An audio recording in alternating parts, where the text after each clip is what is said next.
ഇന്നത്തെ ക്ലാസ്സിൽ നമ്മൾ വിഷയമാക്കിയിരിക്കുന്നത് വളരെയധികം ഇമ്പോർട്ടൻ്റ് ആയിട്ടുള്ള ഒരു പാറ്റേൺ ആണ്.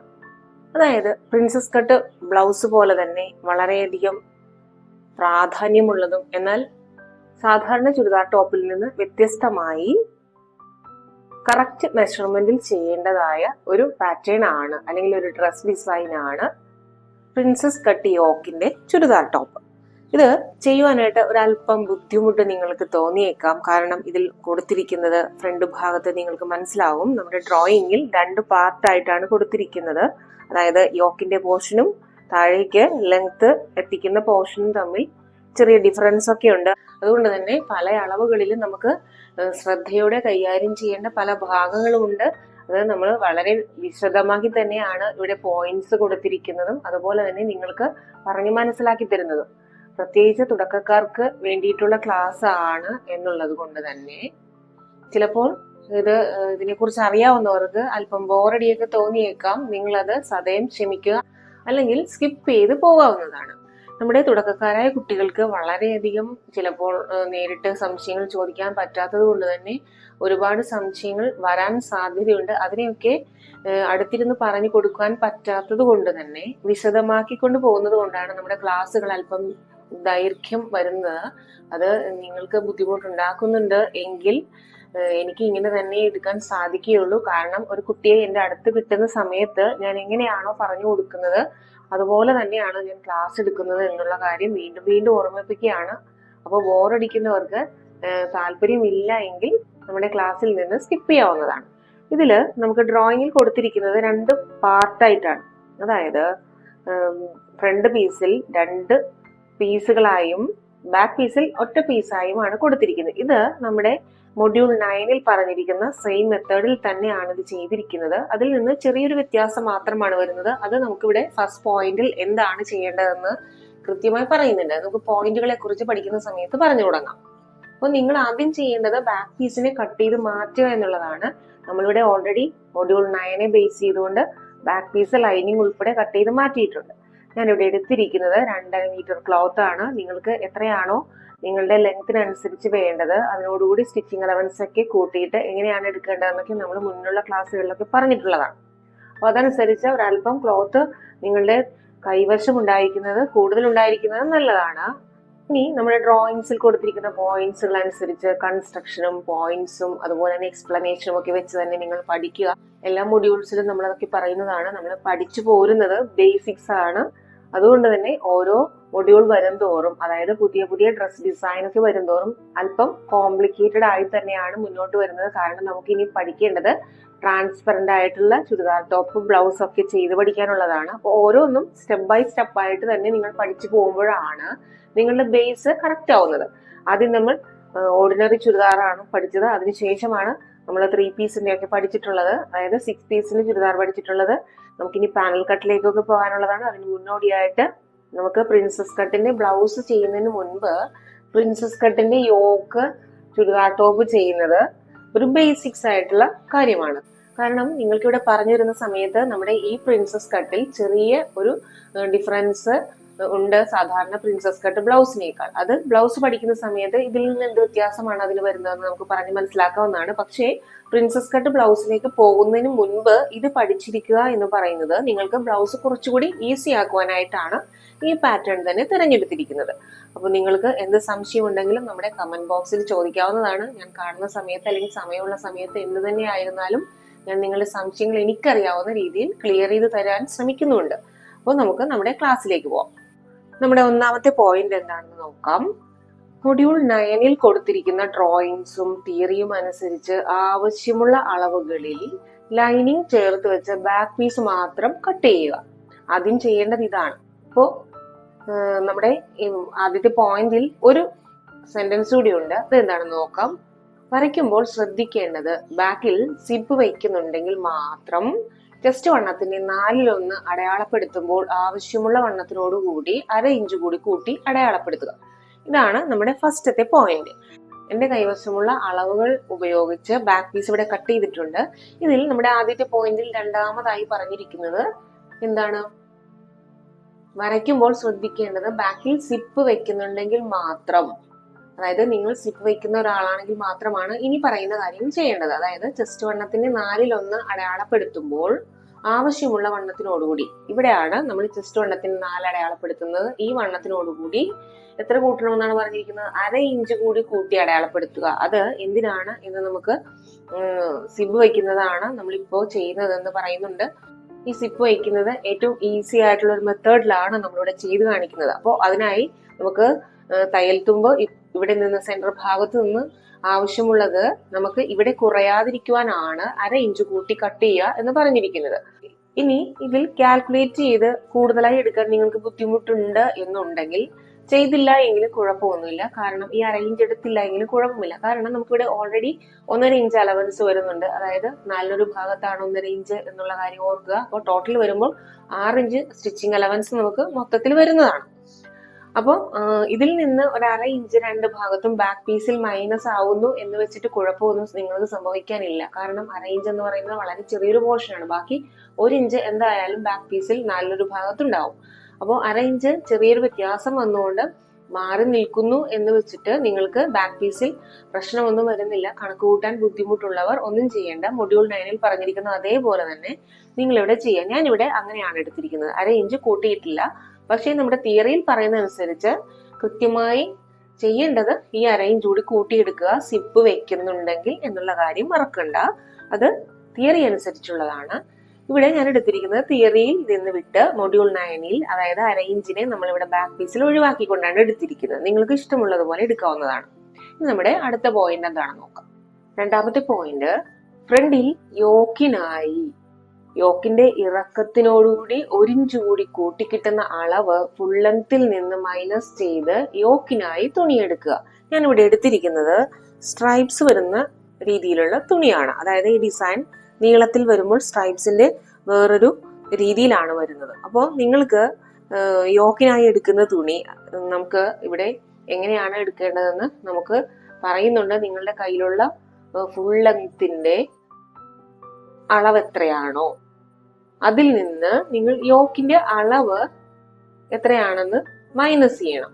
ഇനി ഇതിൽ നമുക്ക് ആവശ്യമായി വരുന്ന അളവുകൾ എന്ന് പറയുന്നത് മൊഡ്യൂൾ 9 പഠിച്ചിരുന്ന എല്ലാ അളവുകളും നമുക്ക് ആവശ്യമുണ്ട്. അത് കൂടാതെ നമുക്ക് 2 അളവുകൾ കൂടി എക്സ്ട്രാ ആവശ്യമുണ്ട്. അതായത് നിങ്ങൾക്ക് എത്രയാണോ യോക്കിന്റെ ഇറക്കം ആവശ്യമുള്ളത്, അതായത് അണ്ടർ ബസ്റ്റ് ആണ് യോക്കിന്റെ ഇറക്കമായിട്ട് എടുക്കാൻ ഏറ്റവും നല്ലത്. ഷോൾഡറിന്റെ മുകൾ ഭാഗത്ത് നിന്ന് അണ്ടർ ബസ്റ്റ് വരെ ഒരുപാട് ഇറക്കത്തിൽ എടുക്കാതിരിക്കുക. കറക്റ്റായി അണ്ടർ ബസ്റ്റ് എടുക്കുന്നത് തന്നെയാണ് ഈ യോക്ക് ചെയ്യുമ്പോൾ നല്ലത്. താഴേക്ക് ഇറങ്ങും തോറും അതിന്റെ ഭംഗി കുറഞ്ഞു വരാൻ സാധ്യതയുണ്ട്. അപ്പോൾ അണ്ടർ ബസ്റ്റിന്റെ അവിടെ വരെ എടുക്കുക. അത് ഒരു മെഷർമെന്റ്. വീണ്ടും രണ്ടാമത്തെ മെഷർമെന്റ് കൂടുതലായിട്ട് വേണ്ടത് നമുക്ക് ടക്കിന്റെ ഇറക്കമാണ്. അത് നിങ്ങൾ ബ്ലൗസിന് എടുക്കുന്നത് പോലെ തന്നെ ടക്ക് ഇറക്കം എടുക്കുക. ഇത് രണ്ടുമാണ് നമുക്ക് മൊഡ്യൂൾ 9 മെഷർമെന്റ്സിൽ നിന്ന് കൂടുതലായി വരുന്ന 2 അളവുകൾ. ഇത് രണ്ടും എടുത്തതിന് ശേഷം നിങ്ങൾ വീണ്ടും ചെയ്യേണ്ടത്, നിങ്ങൾക്ക് ബാക്ക് പീസിൽ നിങ്ങളുടെ ഫുൾ ലെങ്ത് എത്രയാണ് എന്ന് നിങ്ങൾക്ക് അറിയാൻ സാധിക്കും. ആ ഫുൾ ലെങ്ത്തിൽ നിന്ന്, അതായത് ഫ്രണ്ടിലും അതുപോലെ തന്നെ ആയിരിക്കുമല്ലോ ഫുൾ ലെങ്ത് വരുന്നത്. ഇവിടെ നിങ്ങൾ ചെയ്യേണ്ടത് ഫ്രണ്ടിൽ ഫുൾ ലെങ്ത്തിനായി എടുക്കുന്ന ഫാബ്രിക്കിൽ 4 ഇഞ്ചെങ്കിലും എക്സ്ട്രാ നിങ്ങൾ എടുക്കുക. കാരണം നമുക്കിത് കട്ട് ചെയ്ത് 2 ഭാഗത്തും സ്റ്റിച്ചിങ് അലവൻസ് പോകുന്നുണ്ട്. താഴെ മടക്കിയടിക്കുവാനായിട്ട് നമ്മൾ 2 ഇഞ്ചാണ് സാധാരണ മൊഡ്യൂൾ 9 പഠിച്ചിരുന്നത് പോലെ എടുക്കുന്നത്. ഇവിടെ നമുക്ക് യോക്കും താഴെയുള്ള ഭാഗവും തമ്മിൽ കൂട്ടിച്ചേർക്കുവാനും അടിയിൽ മടക്കി തയ്ക്കുവാനും ഷോൾഡറിൽ അടിക്കാനും ഒക്കെ ആവശ്യമുണ്ട്. അപ്പോൾ നിങ്ങൾക്ക് ഒരു 4 ഇഞ്ച് നിങ്ങൾ സാധാരണ ഫുൾ ലെങ്ത്തിൽ നിന്ന് കൂടുതലായി എടുത്താൽ നിങ്ങൾക്ക് എന്തെങ്കിലും ചെറിയ കൈപ്പിഴവുകൾ പറ്റിയാലും അല്പം ഇറക്കം കുറച്ച് അല്ലെങ്കിൽ ബാക്കിലേക്ക് നമ്മൾ ഇറക്കം കുറയ്ക്കേണ്ടിയൊക്കെ വരും. അപ്പൊ അങ്ങനെയുള്ള ചെറിയ മിസ്റ്റേക്സ് സംഭവിച്ചാലും നിങ്ങൾക്ക് ഈ 4 ഇഞ്ചിൽ നിന്ന് അഡ്ജസ്റ്റ് ചെയ്ത് എടുക്കാൻ സാധിക്കും. അതുകൊണ്ടാണ് 4 ഇഞ്ച് കൂടുതലായി ഫ്രണ്ട് ഭാഗത്ത് എടുക്കുക എന്ന് പറയുന്നത്. ഇനി നിങ്ങൾക്ക് യോക്കിനായുള്ള ഇറക്കം എത്രയാണോ നിങ്ങളുടെ കൈവശം കിട്ടിയിരിക്കുന്നത് അതിനോടുകൂടി എത്ര കൂട്ടാനാണ് നമ്മുടെ രണ്ടാമത്തെ പോയിന്റിൽ പറഞ്ഞിരിക്കുന്നത്, 1 ഇഞ്ച് കൂടി കൂട്ടി കിട്ടുന്ന അളവ് ഫുൾ ലെങ്ത്തിൽ നിന്ന് മൈനസ് ചെയ്ത് യോക്കിനായി എടുക്കുക. അതായത് നിങ്ങളുടെ ഫുൾ ലെങ്ത് 40 ആണെന്ന് വിചാരിക്കുക. ഈ 40യോടുകൂടി നമ്മൾ 4 ഇഞ്ച് കൂട്ടിയെടുക്കാനാണെങ്കിൽ 44 എടുത്തു എന്ന് നിങ്ങളുടെ കൈവശം ക്ലോത്ത് ഉള്ളത് എന്ന് വിചാരിക്കുക. അതിൽ നിന്ന് നിങ്ങളുടെ യോക്കിന്റെ അളവ് എത്രയാണെന്ന് നോക്കുക. ഏകദേശം ഒരു 15 ആണെങ്കിൽ ഈ 15ഓടുകൂടി 1 ഇഞ്ച് കൂടി കൂട്ടുക എന്ന് പറയുമ്പോൾ 16 ആവും.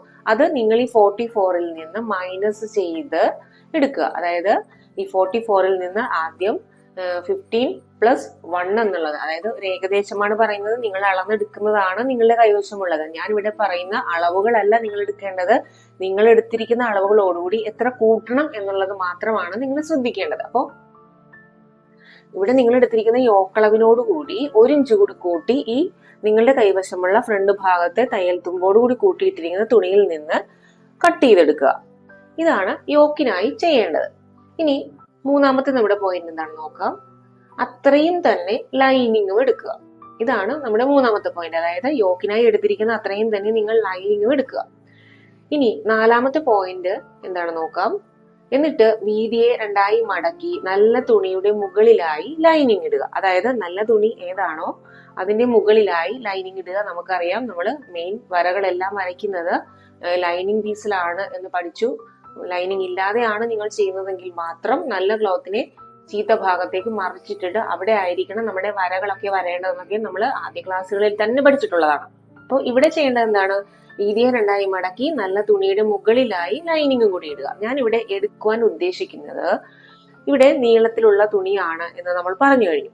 ഇനി ഡിസൈന് ഭംഗി കിട്ടുവാനായിട്ട്, അതായത് യോക്ക് സെപ്പറേറ്റ് നിൽക്കുന്നതായിട്ട് തോന്നിക്കുവാനായിട്ട് ഞാൻ ഇവിടെ എടുക്കാൻ ഉദ്ദേശിക്കുന്നത് ഇതിന്റെ ബാക്ക് പീസ് വെട്ടിയതിന്റെ ബാക്കി വന്നിരിക്കുന്ന, അതായത് സൈഡിൽ നിന്ന് നമുക്ക് വീതിയിൽ നിന്ന് കിട്ടിയിരിക്കുന്ന തുണിയുടെ ആ ഭാഗത്ത് നിന്നാണ് എടുത്തിരിക്കുന്നത്. അപ്പോൾ അതിന് ഞാനിങ്ങനെ വട്ടമാണ് അറേഞ്ച് ചെയ്യാൻ ഉദ്ദേശിക്കുന്നത്. അപ്പോൾ ഇതിൽ നിന്ന് നിങ്ങൾക്ക് മനസ്സിലാക്കുവാൻ സാധിക്കും, ഇത് യോക്കിനുള്ള ഭാഗം, ഇത് താഴേക്ക് നമ്മുടെ ലെങ്ത്തിലേക്ക് പോകുന്ന ഭാഗം. അതായത് ബാക്ക് പീസിൽ ഇതുപോലെ തന്നെയാണ് വന്നിരിക്കുന്നത്. ഇതിൽ നിന്നൊക്കെ വേറിട്ട് നിൽക്കുവാൻ വേണ്ടിയിട്ടാണ് ഫ്രണ്ട് ഭാഗത്തെ യോക്ക് ഞാൻ ഇങ്ങനെ ഹൊറിസോണ്ടലായി കട്ട് ചെയ്തെടുത്തിരിക്കുന്നത്. ഇതിനകത്ത് വരുന്ന ഒരു മിസ്റ്റേക്ക് എന്ന് പറയുന്നത്, നമ്മുടെ തിയറി അനുസരിച്ച് നീളത്തിൽ തന്നെയാണ് വരേണ്ടത്. ഇവിടെ ഡിസൈനിന്റെ ഭംഗി കിട്ടാൻ, അല്ലെങ്കിൽ ഡ്രസ് ഡിസൈന് ഭംഗി കിട്ടുവാൻ വേണ്ടി ഞാൻ ചെറുതായിട്ടൊന്ന് കോംപ്രമൈസ് ചെയ്യുന്നതാണ്. തിയറി അനുസരിച്ചാണ് എന്നുണ്ടെങ്കിൽ നീളത്തിൽ തന്നെ ആയിരിക്കണം വരേണ്ടത്. അപ്പോൾ ചുരിദാറിന്റെ ഭംഗി കൂടുതൽ കിട്ടാൻ വേണ്ടിയിട്ട് ഞാൻ ചെറിയൊരു അഡ്ജസ്റ്റ്മെന്റ് ചെയ്യുന്നു എന്ന് മാത്രമാണ്. എന്നാൽ ലൈനിങ് എടുക്കുമ്പോൾ നിങ്ങൾ നീളത്തിൽ തന്നെ എടുക്കാൻ ശ്രദ്ധിക്കുക. ഈ മുകളിലുള്ള നല്ല ഭാഗത്തെ തുണി മാത്രമാണ് വട്ടം ഞാൻ എടുക്കുന്നത്. അപ്പൊ നമുക്ക് ആവശ്യമുള്ള ലെങ്ത് എത്രയാണോ അതിനോടുകൂടി 1 ഇഞ്ച് കൂടി കൂട്ടി ഈ തുണിയും എടുത്തിട്ടുണ്ട്, അതുപോലെ തന്നെ നമ്മുടെ ലൈനിങ്ങും എടുത്തിട്ടുണ്ട്. നിങ്ങൾ എടുക്കുമ്പോൾ ഈ ഭാഗത്ത് ഇപ്പൊ ബാക്ക് പീസിൽ നിന്ന് ഞാൻ എടുത്തതുപോലെയാണ് എടുത്തിരിക്കുന്നതെങ്കിൽ നിങ്ങൾക്ക് ആവശ്യമുള്ള വണ്ണത്തേക്കാൾ, അതായത് സ്റ്റിച്ചിങ് അലവൻസിനേക്കാളൊക്കെ അല്പം കൂടുതൽ തുണി കട്ട് ചെയ്ത് തന്നെ ഇട്ടിരിക്കുക. അത്യാവശ്യത്തിന് മാത്രമായിട്ട് നിങ്ങളുടെ കൈവശം ഉണ്ടെങ്കിൽ പിന്നീട് കട്ട് ചെയ്ത് വരുമ്പോൾ ചിലപ്പോൾ തികയാതെ വരാതിരിക്കാൻ വേണ്ടിയാണ് അല്പം കൂടി ഇതിലും വീതിയിൽ എടുക്കുക എന്ന് പറയുന്നത്. കൂടുതലായി എടുക്കുക, നമുക്ക് ആവശ്യമുള്ളതിനേക്കാൾ കൂടുതലായി എടുക്കുക, അബദ്ധങ്ങൾ പറ്റാതിരിക്കുവാനാണ്. ഇനി നമുക്ക് അടുത്തതായിട്ട് എന്താണ് ചെയ്യേണ്ടത് നോക്കാം. ഇപ്പൊ ഞാനിവിടെ നമ്മുടെ നാലാമത്തെ പോയിന്റ് അനുസരിച്ച് യോക്കിനുള്ള പീസ് ഇട്ടു, അതിന്റെ മുകളിലായി ഇതുപോലെ ലൈനിങ് പീസ് കൂടി കൊണ്ടുവന്നിട്ടു. ഇനി എന്താണ് അടുത്ത പോയിന്റ് എന്ന് നമുക്ക് നോക്കാം. ഇപ്പൊ കൃത്യമായി ഞാൻ രണ്ടും ഒരുപോലെയുള്ള അളവുകളിലാക്കിയാണ് കട്ട് ചെയ്തിട്ടിരിക്കുന്നത്. ഇനി അടുത്തത് എന്താണെന്ന് നോക്കാം. നമ്മുടെ അഞ്ചാമത്തെ പോയിന്റ് എന്ന് പറയുന്നത്, ബാക്ക് പീസിൽ എടുത്തതുപോലെ തന്നെ ഷോൾഡർ, ആം ഹോൾ ലെങ്ത് എന്നിവ വരച്ച് കൈക്കുഴിയുടെ ഷേപ്പ്, ചെസ്റ്റിന്റെ 4/1 കൂടെ 1 ഇഞ്ച്, 1.5 ഇഞ്ച് ലൂസ് എന്നിവ അടയാളപ്പെടുത്തുക. അപ്പോ ബാക്ക് പീസിൽ നിന്ന് വ്യത്യസ്തമായിട്ട് ഒരളവ് ഇവിടെ വരുന്നുണ്ട്. നിങ്ങളത് പ്രത്യേകം ശ്രദ്ധിക്കുക. എന്തൊക്കെയാണ് ചെയ്യേണ്ടത്? ബാക്ക് പീസിൽ എടുത്തതുപോലെ തന്നെ എന്താണ് എടുക്കേണ്ടത്? ഷോൾഡർ, ആം ഹോൾ ലെങ്ത് എന്നിവ വരയ്ക്കുക. അത് നമുക്ക് ആദ്യം വരയ്ക്കാം. ഇവിടെ ഷോൾഡർ, ആം ഹോൾ ലെങ്ത് നമ്മുടെ മൊഡ്യൂൾ 9 പറഞ്ഞിരിക്കുന്നത് പോലെ തന്നെയാണ്. ബോക്സ് വരച്ചു. അതിനുശേഷം ചെയ്യേണ്ട കാര്യമാണ്, എന്നിവ വരച്ചിട്ട് കൈക്കുഴിയുടെ ഷേപ്പ് ചെസ്റ്റിന്റെ 4/1 കൂടെ 1 ഇഞ്ച്, അതായത് നമുക്ക് എത്രയാണോ നമുക്ക് സാധാരണയായി ആവശ്യമുള്ളത് അതിൽ നിന്ന് വ്യത്യസ്തമായി 1 ഇഞ്ച് കൂടി ചേർത്തിട്ടായിരിക്കണം ഈ ഭാഗത്ത് നിന്ന് നിങ്ങൾ ചെസ്റ്റിന്റെ അടയാളപ്പെടുത്തേണ്ടത്. അതിനുശേഷം സാധാരണ ചെയ്യുന്ന പോലെ 1.5 ഇഞ്ച് അലവൻസ്. ഇനി നമുക്ക് കൈക്കുഴി ഇതിലേക്ക് ചേർത്ത് വരയ്ക്കാം. ഇവിടെ ഇപ്പോ കൈക്കുഴി വരച്ചിട്ടുണ്ട്. അതായത് ചെസ്റ്റിന്റെ 4/1 ഈ ഭാഗത്താണെങ്കിലും 1 ഇഞ്ച് കൂടി കൂട്ടിയെടുത്തിരിക്കുന്ന അളവിൽ നിന്ന് തന്നെയാണ് സ്റ്റാർട്ട് ചെയ്തിരിക്കുന്നത്. ഈ ഭാഗത്ത് നിന്ന് വരച്ച് തുടങ്ങുമെങ്കിലും ഷേപ്പ് വ്യത്യാസം വരാതെയാണ് ചെയ്യേണ്ടതെന്നൊക്കെ നമ്മൾ നേരത്തെ പഠിച്ചിട്ടുള്ളതാണ്. ഇനി അടുത്തത് ആറാമത്തെ പോയിന്റ് എന്താണെന്ന് നോക്കാം. 1.5 ഇഞ്ച് ലൂസിൽ മുട്ടാതെ മുൻകൈ കുഴിച്ചു വെട്ടുക. നിങ്ങൾക്ക് ഈ പോയിന്റ് ലാസ്റ്റ് ചെയ്യുന്നതായിരിക്കും നല്ലത്. അതായത് പ്രിൻസസ് കട്ടിന്റെ എല്ലാ കട്ടിങ്ങും കഴിഞ്ഞ് സ്റ്റിച്ച് ചെയ്തതിന് ശേഷം നമ്മൾ ബാക്ക് പീസ് വെച്ചതിന് ശേഷമാണ് കട്ട് ചെയ്യുന്നത്. അപ്പോൾ ആ സമയത്ത് കട്ട് ചെയ്തതിന് ശേഷം നമുക്ക് മുൻകൈ കുഴിച്ചു വെട്ടുന്നത്, അതായത് ഇവിടെ നമുക്ക് കട്ടിംഗ് ഒക്കെ വരുന്നുണ്ട്. അപ്പോൾ ഇതിനെ ജോയിന്റ് ചെയ്തതിന് ശേഷം, അതായത് പ്രിൻസസ് കട്ടൊക്കെ ജോയിന്റ് ചെയ്തതിന് ശേഷം മുൻകൈ കുഴിച്ചു വെട്ടുന്നതായിരിക്കും കുറച്ചുകൂടി സേഫ് ആയിട്ട് എനിക്ക് തോന്നുന്നത്. കാരണം ആദ്യം തന്നെ നിങ്ങൾ മുൻകൈ ഒക്കെ കുഴിച്ചു വെട്ടിക്കഴിഞ്ഞാൽ ചെറിയ ഏറ്റക്കുറച്ചിലുകളൊക്കെ ഉണ്ടെങ്കിൽ അത് നമുക്ക് ഒന്നും ചെയ്യാൻ പറ്റാത്ത അവസ്ഥയൊക്കെ നിങ്ങൾ ചെയ്യുകയാണെങ്കിൽ അത് അബദ്ധമായി മാറും. അപ്പോൾ തൽക്കാലം ഈ പോയിന്റിന് നിങ്ങൾ അങ്ങനെ തന്നെ മനസ്സിൽ കാണുക അല്ലെങ്കിൽ എഴുതി വെക്കുക. കാരണം നമുക്ക് എപ്പോഴായാലും ഇത് ചെയ്യേണ്ടതാണ്. പ്രാക്ടീസ് ഉള്ളവർക്ക് അത് ചെയ്യുന്നത് കൊണ്ട് കുഴപ്പമില്ല. ഈ ഭാഗത്ത് ഇപ്പൊ തന്നെ നിങ്ങൾക്ക് മുൻകൈ കുഴിച്ചു വെട്ടാവുന്നതാണ്. തുടക്കക്കാരായ കുട്ടികൾ എൻ്റെ അഭിപ്രായത്തിൽ ഇത് പ്രിൻസസ് കട്ടിന്റെ എല്ലാ പീസുകളും തമ്മിൽ യോജിപ്പിച്ചതിന് ശേഷം എങ്ങനെയാണ് ചെയ്യേണ്ടതെന്ന് ഞാനിവിടെ കാണിച്ചു തരാം. ഞാൻ അതുകൊണ്ട് നിങ്ങൾക്കായിട്ട് ഞാനിത് കട്ട് ചെയ്യുന്നില്ല. അത് നമുക്ക് അതിനുശേഷം ചെയ്യാവുന്നതാണ്. അപ്പൊ തീർച്ചയായും ഇങ്ങനെ ഒരു കാര്യം ഇത് ഇങ്ങനെ തന്നെ ഇട്ടേക്കുക. 6ാമത്തെ പോയിന്റിനെ അങ്ങനെ തന്നെ എഴുതി വെക്കുക. ഇനി 7ാമത്തെ പോയിന്റ് എന്താണ് നോക്കാം. അതിനുശേഷം മുകളിൽ ഫോൾഡ് ഭാഗത്ത് വണ്ണത്തിലേക്ക് 4 ഇഞ്ച് അടയാളപ്പെടുത്തുക.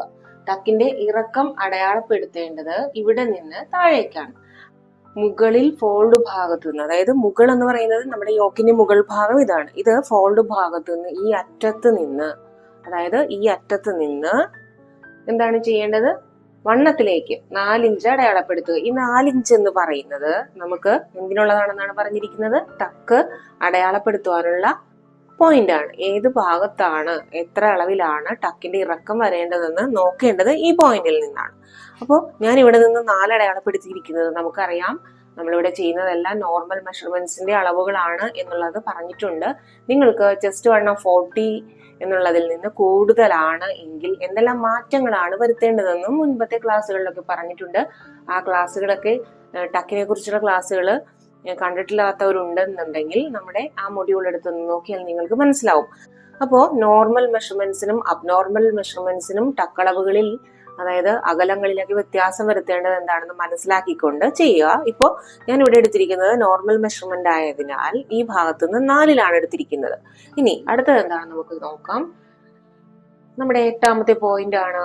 ഈ 4ൽ നിന്ന് താഴേക്ക് ടക്കിറക്കം പ്ലസ് 1/2 ഇഞ്ച് അടയാളപ്പെടുത്തുക. അപ്പോൾ എന്താണ് ഈ 1/2 ഇഞ്ച് എന്നുള്ളത് നമുക്കറിയാം, ഷോൾഡർ അടിക്കാനുള്ള തയ്യൽ തുമ്പാണ് എന്നുള്ള കാര്യം പ്രത്യേകം ശ്രദ്ധിക്കുക. അപ്പൊ അതും കൂടി കൂട്ടിയിട്ടായിരിക്കണം നിങ്ങൾ ടക്കിന്റെ ഇറക്കം താഴേക്ക് അടയാളപ്പെടുത്തേണ്ടത്. ഇനി അതിൽ തന്നെ ഒരു പോയിന്റ് കൂടെ ഉണ്ട്. ഇത് ഫോൾഡ് ഭാഗത്ത് നിന്ന് 4ൽ തന്നെയാണ് എന്ന് ഉറപ്പിക്കുക.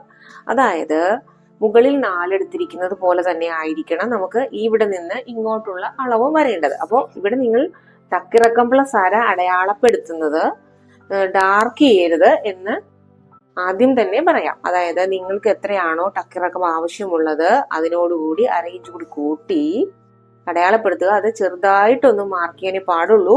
അതിനുശേഷം അത് ഇവിടെ നിന്ന് 4ൽ തന്നെയാണോ എന്ന് ഉറപ്പിക്കുക. എന്നിട്ട് മാത്രം ഡാർക്ക് ചെയ്യുക. ചെറിയ വ്യത്യാസങ്ങളൊക്കെ ഉണ്ടെങ്കിൽ അറിയുവാനായിട്ടാണ് ചെറുതായിട്ടൊന്ന് മാർക്ക് ചെയ്തിട്ട് മാത്രം ഇത് ക്ലിയർ ചെയ്തതിന് ശേഷം ഡാർക്ക് ചെയ്യുക എന്ന് പറയുന്നത്. അപ്പൊ നമുക്ക് ഇതിൽ മനസ്സിലാക്കേണ്ടത് എന്താണ്, ഫോൾഡ് ഭാഗത്ത് നിന്ന് ആദ്യം 4 എടുത്തു, അവിടെ നിന്ന് നമ്മുടെ കയ്യിലുള്ള ടക്കിറക്കത്തിനോടുകൂടി 1/2 ഇഞ്ച് കൂടി ചേർത്ത് നമ്മളിവിടെ ചെറുതായിട്ടൊന്ന് മാർക്ക് ചെയ്തു. മാർക്ക് ചെയ്തതിന് ശേഷം ഈ ഭാഗത്ത് നിന്ന് മുകളിൽ എടുത്തതുപോലെ തന്നെ 4 ഇഞ്ച് തന്നെയാണോ എന്ന് നോക്കിയതിന് ശേഷം ഡാർക്ക് ചെയ്തു. ഇനി ഞാനിത് നേരെ താഴേക്ക് ഒന്ന് വരയ്ക്കുന്നുണ്ട്. ഇതാണ് നമ്മുടെ ടക്കിന്റെ നീളമായിട്ട് വരുന്നത്. അപ്പോൾ മുകളിൽ നിന്ന് താഴേക്ക് ടക്കിറക്കം പ്ലസ് 1/2 എടുത്തതിന് ശേഷം നേരെ ഈ ഭാഗത്ത് 4 തന്നെ ആയിരിക്കണം. എന്നിട്ട് നേരെ ഒന്ന് വരച്ചു. ഇതാണ് നമ്മുടെ ടക്കിന്റെ നീളം എന്ന് പറയുന്നത്. ഇനി നമുക്ക് നമ്മുടെ അടുത്ത പോയിന്റ് എന്താണ് നോക്കാം. ഇനി നമ്മുടെ 9ാമത്തെ പോയിന്റ്.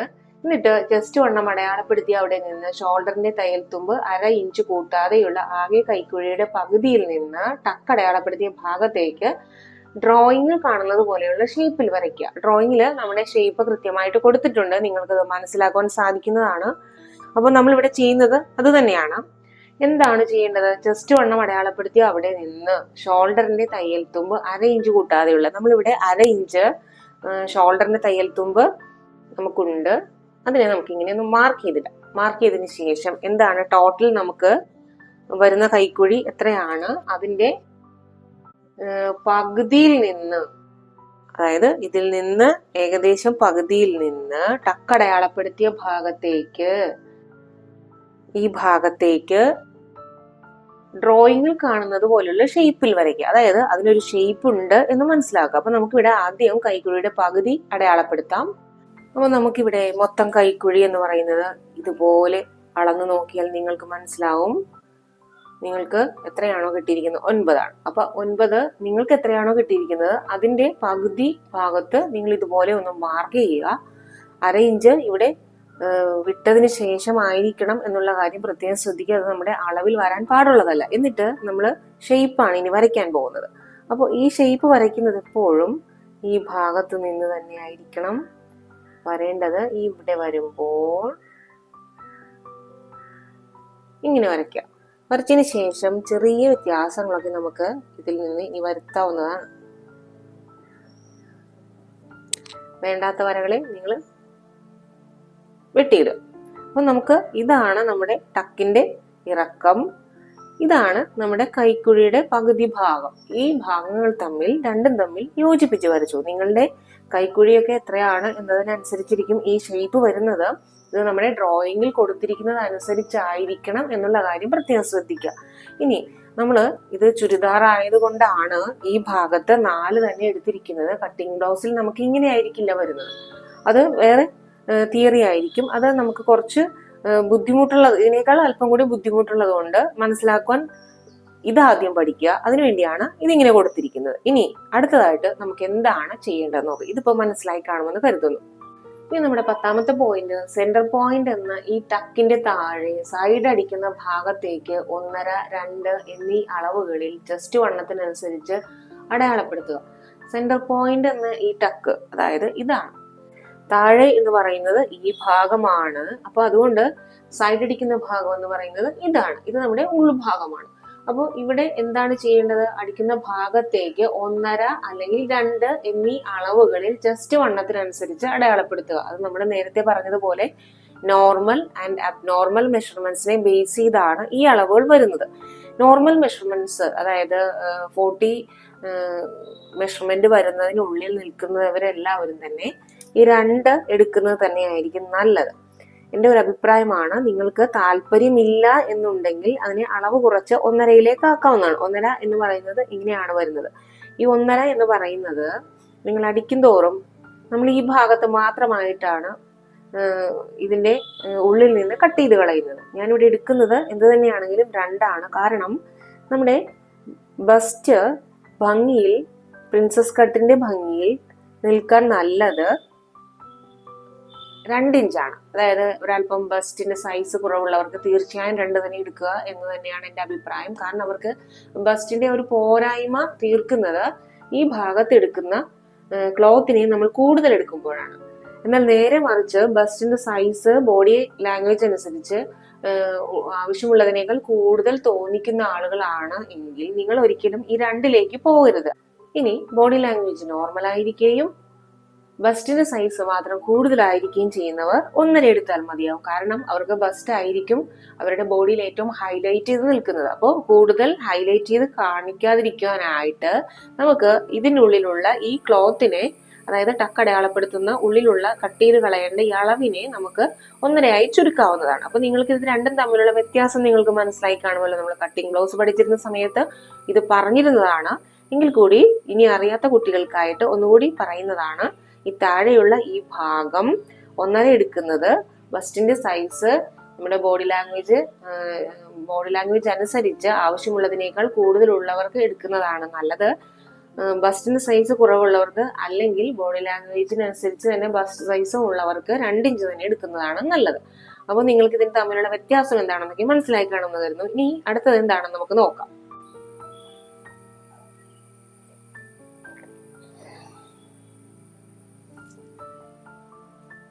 ഇനി നമ്മുടെ അടുത്ത പോയിന്റ് 11ാമത്തെ പോയിന്റ് ആണ്. 2 ഇഞ്ച് അടയാളപ്പെടുത്തി അവിടെ നിന്ന് ഡ്രോയിങ്ങിൽ കാണുന്നത് പോലെ മുകളിലേക്ക് സെന്റർ പോയിന്റ് വരെയും അവിടെ നിന്ന് കൈക്കുഴിയുടെ ഭാഗത്തേക്ക് 1/2 ഇഞ്ചിലും വരയ്ക്കുക. അപ്പോൾ ഇവിടെ വരുന്ന വര എന്ന് പറയുന്നത് 2 രീതിയിലാണ് വരുന്നത്. നിങ്ങൾക്ക് ഡ്രോയിങ്ങിൽ അത് നോക്കിയാൽ കൃത്യമായി മനസ്സിലാക്കാവുന്നതാണ്. ഈ 2 ഇഞ്ച് അടയാളപ്പെടുത്തി അവിടെ നിന്ന് ഡ്രോയിങ്ങിൽ കാണുന്നത് പോലെ മുകളിലേക്ക് സെന്റർ പോയിന്റ് വരെ, ഇതാണ് നമ്മുടെ സെന്റർ പോയിന്റ്. അപ്പോൾ ഇവിടെ നിന്ന് മുകളിലേക്ക് സെന്റർ പോയിന്റ് വരെ വരേണ്ടത് എങ്ങനെയാണ്? സ്ട്രെയിറ്റ് ആയിട്ട് പോയിട്ടുണ്ട്. നമ്മൾ ഇവിടെ ഒരു 1/2 ഇഞ്ച് തയ്യൽ തുമ്പ്, അതായത് ഇത് തമ്മിൽ ജോയിന്റ് ചെയ്യാനുള്ള തയ്യൽ തുമ്പിനെ ഇട്ട് കൊടുത്തുകൊണ്ട് ഇങ്ങനെ ടേപ്പോ സ്കെയിലോ നിങ്ങളുടെ കയ്യിൽ എന്താണോ ഉള്ളത് അത് വെച്ച് ഇങ്ങനെ തന്നെ ഒന്ന് മാർക്ക് ചെയ്യുക. മാർക്ക് ചെയ്തതിന് ശേഷം പിന്നീട് ചെയ്യേണ്ടത് എന്താണ്? നമ്മുടെ ഡ്രോയിങ്ങിൽ കാണുന്നത് നേരെ ഇവിടേക്ക് വരുന്ന ആ വരയാണ്. അത് 1/2 ഇഞ്ച് മാത്രമാണ് നമുക്ക് ആവശ്യം വരുന്നത്. അപ്പോൾ ഇതാണ് നമുക്ക് ആവശ്യമുള്ള 1/2 ഇഞ്ച്. ആ 1/2 ഇഞ്ചും കൂടി മാർക്ക് ചെയ്യുക. അതിനുശേഷം ഞാൻ ഇതിലേക്ക് ജോയിന്റ് ചെയ്യുന്നത് ഇങ്ങനെയാണ്. മനസ്സിലാവുന്നുണ്ടോ? അപ്പോൾ നമ്മൾ ചെയ്യുന്നത് എന്താണ്? താഴെ ഈ 2 ഇഞ്ചിന്റെ ഭാഗത്ത് ഇത്രയും എടുത്തു. അതിനുശേഷം മുകളിലേക്ക്, സെന്റർ പോയിന്റിന്റെ മുകളിലേക്ക് നമ്മൾ എടുത്തിരിക്കുന്നത് കൈക്കുഴി വരെ 1/2 ഇഞ്ച് സ്റ്റിച്ചിങ് അലവൻസുമാണ്. ഇവിടെ വരെ നമ്മൾ ടേപ്പ് വെച്ചാണ് വരച്ചിരുന്നതെങ്കിലും സെന്റർ പോയിന്റിന്റെ അവിടെ നിന്ന് കൈക്കുഴിയിലേക്ക് 1/2 ഇഞ്ച് മാത്രം തയ്യൽ തുമ്പാണ് നമ്മൾ എടുത്തിരിക്കുന്നത് എന്നുള്ള കാര്യമാണ് പ്രത്യേകം ശ്രദ്ധിക്കേണ്ടത്. അപ്പോൾ ഈ ഒരു വരയിൽ തന്നെ 2 രീതിയിലുള്ള വരയാണ് വന്നിരിക്കുന്നത്. താഴെ വേറൊരു രീതിയിലും സെന്റർ പോയിന്റിന് ശേഷം കൈക്കുഴിയുടെ ഭാഗത്തേക്ക് വേറൊരു രീതിയിലുമാണ് വന്നിരിക്കുന്നത്. നമ്മുടെ ഡ്രോയിങ്ങിൽ അത് കൃത്യമായിട്ട് കൊടുത്തിട്ടുണ്ട്. നിങ്ങൾക്ക് സംശയങ്ങൾ ഉണ്ടെങ്കിൽ ഈ പോയിന്റ്സും എക്സ്പ്ലനേഷനും കൺസ്ട്രക്ഷനും അതുപോലെ ഡ്രോയിങ്ങും ഒക്കെ കമ്പയർ ചെയ്ത് തന്നെ പഠിക്കാം. ഇനി നമ്മുടെ 12ാമത്തെ പോയിന്റ് എന്താണെന്ന് നോക്കാം. സെന്റർ പോയിന്റിന്റെ ഉള്ളിലുള്ള ഭാഗത്ത്, അതായത് ഇത് പുറത്തേക്ക് പോകുന്ന ഭാഗമാണ്, സൈഡ് അടിക്കുന്ന ഭാഗമാണ്, ഇത് ഉള്ളിലുള്ള ഭാഗമാണ്, ഫോൾഡ് ആണ് കിടക്കുന്നത്. അപ്പോൾ എന്താണ് ചെയ്യേണ്ടത്? ഇവിടെ സെന്റർ പോയിന്റിന്റെ ഉള്ളിലുള്ള ഭാഗത്ത് താഴെ നിന്ന് കൈക്കുഴി വരെ 1/2 ഇഞ്ച് മാത്രം അടയാളപ്പെടുത്തി ചേർത്ത് വരയ്ക്കുക. അപ്പോൾ 2 രീതിയിലാണ് 2 സൈഡിലും നിങ്ങൾക്ക് സ്റ്റിച്ചിങ് അലവൻസ് വരുത്തേണ്ടത് എന്നുള്ള കാര്യം പ്രത്യേകം ശ്രദ്ധിക്കുക. ഇവിടെ നമ്മൾ താഴെ 2 ഇഞ്ചിലാണ് വരച്ചിരിക്കുന്നത്. ഇനി ഇവിടെ വരേണ്ടത് 1/2 ഇഞ്ചിലാണ് എന്നുള്ള കാര്യം ശ്രദ്ധിക്കുക. അപ്പൊ നമുക്കിവിടെ ഒരേപോലെ തന്നെയാണ് മുകളിലേക്ക് പോകുമ്പോഴും അളവ് വരുന്നത്. 1/2 ഇഞ്ച് തന്നെ എടുത്ത് വരയ്ക്കുന്നുണ്ട്. നമ്മുടെ 12ാമത്തെ പോയിന്റിൽ ഇതാണ് വന്നിരിക്കുന്നത്. നമ്മുടെ ഡ്രോയിങ്ങിൽ ഇത് കൃത്യമായിട്ട് കൊടുത്തിട്ടുണ്ട് എന്നുള്ള കാര്യം പ്രത്യേകം ശ്രദ്ധിക്കുക. ഇപ്പൊ നിങ്ങൾക്ക് മനസ്സിലായി കാണും, ഈ വര എന്ന് പറയുന്നത് 1/2 ഇഞ്ചിൽ മാത്രമാണ് തുടങ്ങുമ്പോഴും തീരുമ്പോഴും വന്നിരിക്കുന്നത്. ഇവിടെ മാത്രമാണ് വ്യത്യാസപ്പെട്ട് വന്നിരിക്കുന്നത്. ഇനി നമ്മുടെ അടുത്ത പോയിന്റ് എന്താണെന്ന് നോക്കാം. നമ്മുടെ 13ാമത്തെ പോയിന്റ്, യോക്കിന്റെ താഴെ ഭാഗത്ത് കട്ട് ചെയ്തും സ്റ്റിച്ച് ചെയ്തും പോകാനുള്ള തയ്യൽ തുമ്പുകൾ മൈനസ് ചെയ്തതിന് ശേഷം ചെസ്റ്റ് വണ്ണത്തിന്റെ അതേ അളവ് തന്നെ മാർക്ക് ചെയ്യുക. അപ്പോൾ അത് നമുക്ക് ചെയ്യുന്നതിന് മുമ്പ് ചെറിയൊരു കാര്യം കൂടി നമുക്ക് ചെയ്യാം. അതായത് നമ്മളിവിടെ 1/2 ഇഞ്ചാണ് ഇട്ടിരിക്കുന്നത്. ഇനി നമുക്കിവിടെ നമ്മുടെ ഡ്രോയിങ്ങിൽ ഇങ്ങനെ തന്നെ കൊടുത്തിട്ടുണ്ട്. നമുക്ക് 1/2 ഇഞ്ച് തന്നെ കൃത്യമായി വരാൻ വേണ്ടിയിട്ട് ഈ ഭാഗം, അതായത് ഞാൻ ഇപ്പോൾ വരച്ചിരിക്കുന്ന ഈ ഭാഗം നമുക്ക് കട്ട് ചെയ്ത് കളയാം. അതായത് നമ്മൾ ഇനി കട്ട് ചെയ്യുന്ന സമയത്ത് ചേർത്ത് വെച്ച് തയ്ക്കുമ്പോൾ 2 ഭാഗത്തും 1/2 ഇഞ്ച് വീതം സ്റ്റിച്ചിങ് അലവൻസ് വരുവാൻ വേണ്ടി ചെയ്യേണ്ട ഒരു കാര്യമാണ് ഇത്. അപ്പൊ നമുക്കത് എങ്ങനെയാണ് ഇത് കട്ട് ചെയ്ത് കളയുന്നതെന്നൊക്കെ പിന്നീട് നോക്കാം. ഇത് തൽക്കാലം നിങ്ങൾ ഇങ്ങനെ വരച്ചിടുക. ഇതിന്റെ ഉള്ളിലും ഈ ആദ്യം വരച്ചിരുന്ന 2 വരകൾക്കുള്ളിലും 1/2 ഇഞ്ച് വീതം നിൽക്കുന്ന രീതിയിൽ നമുക്കിതിനെ കട്ട് ചെയ്ത് കളയാം. ഇങ്ങനെയാണ് നമുക്കത് ചെയ്യേണ്ടത്. അപ്പോൾ എന്താണ് ഇനി അടുത്തായിട്ട് ചെയ്യേണ്ടതെന്ന് നോക്കാം. വീണ്ടും നമ്മൾ 13ാമത്തെ പോയിന്റിലേക്ക് വന്നു. യോക്കിന്റെ താഴെ ഭാഗത്ത് കട്ട് ചെയ്ത് സ്റ്റിച്ച് ചെയ്തും പോകാനുള്ള തയ്യൽ തുമ്പുകൾ മൈനസ് ചെയ്തതിന് ശേഷം ചെസ്റ്റ് വണ്ണത്തിന്റെ അതേ അളവ് തന്നെ മാർക്ക് ചെയ്യുക. അതായത് ചെസ്റ്റ് വണ്ണത്തിന്റെ ഇതേ അളവ് തന്നെ എന്ന് പറയുന്നത് നമുക്കിവിടെ തയ്യൽ തുമ്പുകളൊക്കെ മൈനസ് ചെയ്തതിന് ശേഷം മുകളിൽ എടുത്തിരിക്കുന്നതല്ല, ഇവിടെ നമ്മൾ 1 ഇഞ്ച് കൂട്ടിയാണ് എടുത്തിരിക്കുന്നത്. അതൊക്കെ ഇപ്പൊ ഇവിടെ ഈ കട്ട് ചെയ്തതിൽ നിന്ന് 1/2 ഇഞ്ച് ഇവിടെയും 1/2 ഇഞ്ച് ഇവിടെയും പോകുമ്പോൾ വീണ്ടും നമുക്ക് ആവശ്യമുള്ളത് തന്നെയാവും. ഇപ്പൊ നിങ്ങൾക്ക് മനസ്സിലായി കാണുമല്ലോ എന്തിനാണ് ഇവിടെ 1 ഇഞ്ച് കൂട്ടിയെടുത്തത് എന്നുള്ളത്. ഇത് കൂട്ടിയെടുക്കാതെയാണ് നമ്മൾ ഇരിക്കുന്നതെങ്കിൽ നമ്മുടെ അളവ് ഇവിടെ ആയിരിക്കും നിൽക്കുക. അപ്പൊ നമ്മൾ ഇവിടെ അടിച്ചതിന് ശേഷം നമുക്ക് 1 ഇഞ്ച് മൈനസ് ആയിട്ട് വരും. അപ്പൊ നമ്മൾ ഇവിടെ നിന്ന് എടുക്കും. അപ്പൊ നമുക്ക് സ്റ്റിച്ചിങ് അലവൻസ്, അതായത് 1.5 ഇഞ്ച് അലവൻസ് ഉള്ളിൽ കിടക്കുന്നതിന് കിട്ടാതെ വരും. അപ്പോൾ അത് നേരത്തെ തന്നെ കണക്കുകൂട്ടി നമ്മൾ ഇവിടെ അടിച്ചു പോകുന്നതിന് കണക്കുകൂട്ടി എടുത്തുകൊണ്ടാണ് ചെസ്റ്റ് വണ്ണത്തിന്റെ കൂടെ 1 ഇഞ്ച് കൂട്ടിയിരിക്കുന്നത്. വീണ്ടും 1.5 ഇഞ്ച് അലവൻസുമാണ്. അപ്പൊ നിങ്ങൾക്ക് ആവശ്യമുള്ള അലവൻസ് അങ്ങനെ തന്നെയായിരിക്കും ഇവിടെ കിടക്കുന്നത്. ഇനി ഇവിടെ നമ്മൾ ഇതെല്ലാം മൈനസ് ചെയ്തതിനു ശേഷമുള്ള അളവുകൾ എടുക്കുക. അതായത് ഇത് കട്ട് ചെയ്ത് പോയതിനു ശേഷം നമുക്ക് ഇവിടെ വരുന്നത് എന്താണ്? ഇനി ഇതെങ്ങനെയാണ് കണക്ക് കൂട്ടേണ്ടത് നമുക്ക് നോക്കാം. നമുക്കിവിടെ ഇതാണ് നമ്മുടെ സ്റ്റിച്ച് ചെയ്ത് പോകാനുള്ള ഭാഗം. അപ്പൊ നമുക്കിവിടെ വരുന്നത് 3.5 ഇഞ്ചാണ്. ഈ 3.5 ഇഞ്ചിന്റെ കൂടെ നിങ്ങളുടെ ചെസ്റ്റ് വണ്ണത്തിന്റെ 4/1 ഭാഗം 3.5ക്ക് ശേഷം എത്രയാണോ ഉള്ളത് എന്ന് നോക്കുക. അത് ഇവിടെ 3.5 ഉള്ളതെങ്കിൽ അതിനുശേഷം ഉള്ള ഭാഗം ഇവിടെ നിന്നായിരിക്കണം ബാക്കി അടയാളപ്പെടുത്തേണ്ടത്. അപ്പൊ 3.5 നമ്മൾ ഓൾറെഡി ഇവിടെ ഉണ്ട് എന്ന് കരുതുക എന്നല്ല, ഉണ്ട്. ബാക്കിയാണ് നമുക്ക് ഇതിലേക്ക് വേണ്ടത്. അപ്പോൾ ഒരു 10 നിങ്ങൾക്ക് ആവശ്യമെങ്കിൽ 3.5 ശേഷം എന്താണുള്ളത്? 6.5 ആയിരിക്കും. ആ 6.5 നമുക്ക് ഇവിടെ നിന്ന് ഇങ്ങോട്ട് അടയാളപ്പെടുത്തുക. അത് അടയാളപ്പെടുത്തിയതിന് ശേഷം നിങ്ങൾക്ക് ആവശ്യമുള്ളതാണ് അടയാളപ്പെടുത്തേണ്ടത്. അതിനുശേഷം വീണ്ടും നമുക്ക് ആവശ്യമുള്ളത് എന്താണ്? 1.5 ഇഞ്ച് അലവൻസ് ആണ്. ഈ 1.5 ഇഞ്ച് അലവൻസിനെ കൂടി ഇവിടെ അടയാളപ്പെടുത്തുക. ഇപ്പൊ നിങ്ങൾക്ക് ഇതിൽ നിന്ന് വ്യത്യാസപ്പെട്ട് ഒരളവാണ് വന്നിരിക്കുന്നത്. അടുത്ത നമ്മുടെ പോയിന്റ് 14ാമത്തെ പോയിന്റ്, ഇതിന്റെ അറ്റത്ത് സൈഡ് അടിക്കുന്ന ഭാഗത്ത് 1.5 ഇഞ്ച് അലവൻസ് വിട്ട് അടയാളപ്പെടുത്തി മുകളിൽ നിന്ന് താഴേക്ക് വരയ്ക്കുക. അതും നമ്മൾ അടയാളപ്പെടുത്തി കഴിഞ്ഞു. മുകളിൽ ഇവിടെ 1.5 ഉള്ളതുപോലെ തന്നെ നമ്മളിപ്പോ ഇത്രയും ഭാഗം മൈനസ് ചെയ്തതിന് ശേഷമുള്ള ബാക്കി അളവുകളുടെ അടുത്തായി 1.5 ഇഞ്ച് അലവൻസ് കൂടി അടയാളപ്പെടുത്തിയിട്ടുണ്ട്. ഇവിടെ നിന്ന് മുകളിൽ നിന്ന് താഴേക്ക് ഇങ്ങനെ വരച്ചു. അപ്പൊ ചെറിയൊരു ചരിവിലാണ് വന്നിരിക്കുന്നത്. നിങ്ങൾക്ക് ഈ അളവും അതുപോലെ തന്നെ വരച്ചിടാവുന്നതാണ്. ഇങ്ങനെ തന്നെ വരച്ചിടുക. ഇപ്പൊ 2 അളവുകളും വന്നു കഴിഞ്ഞു. നമുക്കിത് പോയതിനു ശേഷം ഈ ക്ലോത്ത് ഇങ്ങോട്ടേക്ക് പോരുന്നതാണ്. ഇവിടെ കട്ട് ചെയ്ത് മാറ്റി കഴിയുമ്പോൾ മാത്രമാണ് നിങ്ങൾക്ക് ഇത് മനസ്സിലാവുന്നത്. എങ്ങനെയാണ് വരുന്നതെന്നൊക്കെ നമുക്ക് നോക്കാം. ഇനി നമ്മുടെ അടുത്ത പോയിന്റ് എന്താണ് നോക്കാം. ഈ വരയുടെ താഴെ നിന്ന് മുകളിലേക്ക്, അതായത് ഈ 2 വരകളാണ് നമ്മളിപ്പോ ഏറ്റവും അവസാനമായിട്ട് വരച്ചിരിക്കുന്നത്. ഈ വരയുടെ താഴെ നിന്ന് മുകളിലേക്ക് 3/4 ഇഞ്ച് അടയാളപ്പെടുത്തി ഡ്രോയിങ്ങിൽ കാണുന്നത് പോലെ ഷേപ്പിൽ വരയ്ക്കുക. നമ്മളിവിടെ യോക്കിന് താഴെ ഭാഗത്ത് അല്പം ഷേപ്പ് കൊടുക്കുന്നുണ്ട്. ഇനി ഇവിടെ ഏറ്റവും ഇമ്പോർട്ടന്റ് എന്ന് പറയുന്നത് നമ്മുടെ ഉൾഭാഗമാണ്. അതിലായിരിക്കണം നിങ്ങൾ 3/4 ഇഞ്ച് അടയാളപ്പെടുത്തേണ്ടത്. ഈ 3/4 ഇഞ്ച് ഇവിടെ നിന്ന് ഷേപ്പ് വരുന്നത് ഇങ്ങനെയാണ്.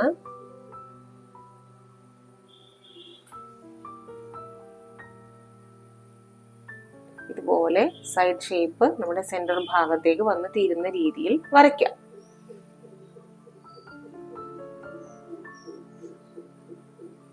ഇത് എന്തിനാണ് ഈ ഷേപ്പ് വരയ്ക്കുന്നതെന്ന് ചിന്തിക്കുവാനാണെങ്കിൽ, നമ്മുടെ ഷോൾഡറിന്റെ തോൾച്ചെരിവ് വരുന്ന ഭാഗമാണ്. നമ്മുടെ ഫ്രണ്ടിലും ബാക്കിലും കഴുത്ത് ഇറങ്ങിയുള്ളതാണ് നിങ്ങൾ ചെയ്യുന്ന ഡ്രസ് പാറ്റേൺ എങ്കിൽ തോൾച്ചെരിവ് ചെയ്യേണ്ട ആവശ്യമില്ല. നേരെമറിച്ച് ബാക്കിൽ കഴുത്ത് ഇറങ്ങുന്നതല്ല എങ്കിൽ ഉറപ്പായും തോൾച്ചെരിവ് നിങ്ങൾ വെട്ടിയിരിക്കണം. അത് വേറൊന്നും കൊണ്ടല്ല, നമ്മുടെ തോള് കഴുത്തിന്റെ ലെവലിനനുസരിച്ചല്ല, ഒരല്പം ഇടിഞ്ഞിട്ടാണ് നിൽക്കുന്നത്. അപ്പൊ നമ്മൾ ഇടുന്ന ഓരോ ഡ്രസ്സിനും അതുപോലെ തന്നെ താഴേക്ക് തൂങ്ങി വരുന്നത് നിങ്ങൾ ശ്രദ്ധിച്ചിട്ടുണ്ടാകാം. ചിലരെങ്കിലും ചില അബദ്ധങ്ങളൊക്കെ തനിയെ ചെയ്യുമ്പോഴൊക്കെ സംഭവിച്ചിട്ടുണ്ടാകാം. നമ്മുടെ ചുരിദാറിന്റെ ടോപ്പ് അറ്റം രണ്ടും കൂർത്ത് ഷേപ്പ് ചെയ്യാതെ കിടക്കുമ്പോഴാണ് അങ്ങനെ വരുന്നത്. അതായത് ലെവലായിട്ടുള്ള ഒരു തുണിയാണല്ലോ എന്ന് വിചാരിച്ച് നമ്മൾ ഷേപ്പ് ചെയ്യാറില്ല. പക്ഷെ എന്തുകൊണ്ടാണ് തൂങ്ങി വരുന്നത്, ലെവലായിട്ടുള്ള ഒരു തുണി തൂങ്ങി വരുന്നത് ഡ്രസ്സ് സ്റ്റിച്ച് ചെയ്തതിനു ശേഷം ഒന്ന് ചിന്തിക്കുമ്പോൾ നമ്മുടെ തോൾച്ചെരിവിനെ ബേസ് ചെയ്തുകൊണ്ടാണ് അത് താഴേക്ക് തൂങ്ങി വരുന്നത്. അപ്പോൾ ഇതുപോലുള്ള യോക്ക് താഴെയുള്ള ഭാഗമൊക്കെ നമ്മൾ ഷേപ്പ് ചെയ്ത് കൊടുക്കുമ്പോൾ മാത്രമാണ് ഇട്ടതിന് ശേഷം അത് ലെവലായി നേരെ നിൽക്കുന്നത് എന്ന് മനസ്സിലാക്കുക. തോൾച്ചെരിവ് നമുക്ക് മുകൾ ഭാഗത്തുനിന്ന് വരുന്നത് കൊണ്ട് ഈ യോക്കിൽ നമ്മൾ ഷേപ്പ് ചെയ്ത് കൊടുത്തില്ല എങ്കിൽ നിങ്ങളുടെ കൈവശമുള്ള പല ഡ്രസ്സിലും ചിലപ്പോൾ നിങ്ങൾക്ക് കാണാൻ സാധിക്കും ഈ ഇതുപോലെ യോക്ക് സെപ്പറേറ്റ് ഉള്ള ഡ്രസ്സിന് റെഡിമെയ്ഡിനോ അല്ലെങ്കിൽ നിങ്ങൾ സ്റ്റിച്ച് ചെയ്തതിനോ ഇതുപോലെ താഴേക്ക് സെന്ററിലെ ഈ ഭാഗത്ത് നിന്ന് അല്പം വ്യത്യാസമായി താഴേക്ക് തൂങ്ങി ഇട്ടതിന് ശേഷം നിൽക്കുന്നത് കാണാൻ സാധിക്കും. അത് ഇതുകൊണ്ടാണ് താഴെ ഈ ഏറ്റവും അടിഭാഗത്ത് നമ്മൾ സൈഡ് ജോയിന്റ് ചെയ്യുന്ന ഭാഗത്ത് ഇതുപോലെ ഷേപ്പ് കൊടുക്കാത്തത് കൊണ്ടാണ് അങ്ങനെ വരുന്നത്. നമ്മളിപ്പോ ഷേപ്പ് വരെ വരച്ചു കഴിഞ്ഞു. ഇനി അടുത്തത് എന്താണെന്ന് നോക്കാം. ഇനി നമ്മുടെ 16ാമത്തെ പോയിന്റ്, അതിനുശേഷം സെന്റർ പീസിനെ ലൈനിങ്ങുമായും സൈഡ് പീസുകളെ അതാത് ലൈനിങ് പീസുകളുമായും യോജിപ്പിച്ചതിന് ശേഷം കൈക്കുഴിയിലെ ടക്ക് അടയാളപ്പെടുത്തി കട്ട് ചെയ്ത് അവിടെ നിന്ന് താഴെ വരെ 1/2 ഇഞ്ച് തയ്യൽ തുമ്പിൽ യോജിപ്പിച്ച് കൃത്യമായി സ്റ്റിച്ച് ചെയ്യുക. അപ്പൊ നമ്മൾ ഇനി എന്താണ് ചെയ്യേണ്ടത്? ഇത് കട്ട് ചെയ്യുകയാണ് ചെയ്യേണ്ടത്. ഇത്രയും ഭാഗം വരയ്ക്കുന്നത് വരെയുള്ള എല്ലാ പോയിന്റുകളുമായി കഴിഞ്ഞു. നമുക്കിനി ഇത് കട്ട് ചെയ്തതിനു ശേഷമാണ് അടുത്തത് എന്താണ് ചെയ്യേണ്ടതെന്ന് വരുന്നത്. അപ്പൊ നമുക്ക് ആദ്യം ഇതിനെ കട്ട് ചെയ്യാം. ഞാനിവിടെ കട്ട് ചെയ്യാൻ ആരംഭിക്കുന്നു. നമുക്കറിയാം കട്ട് ചെയ്യുന്ന സമയത്ത് തന്നെ നെക്കിന്റെ ഭാഗത്ത് സെന്റർ പോയിന്റ് ഇങ്ങനെ പോയിന്റ് ചെയ്ത് തന്നെയാണ് പോകുന്നത്. ഇനി നമുക്ക് ഷോൾഡർ ആണ് കട്ട് ചെയ്യാനുള്ളത്. ഷോൾഡറിന്റെ ഈ ഭാഗത്ത് നിന്ന് കൈക്കുഴി കട്ട് ചെയ്യുന്നു. കട്ട് ചെയ്യുമ്പോൾ വളവിലൊക്കെ കൈയും കത്രയുമാണ് വളയ്ക്കേണ്ടത്. അത് അങ്ങനെ തന്നെ കട്ട് ചെയ്യുക. അതിനുശേഷം ഈ 1.5 ഇഞ്ച് അലവൻസ് ഇട്ടിരിക്കുന്നിടത്തുകൂടി കട്ട് ചെയ്യാം.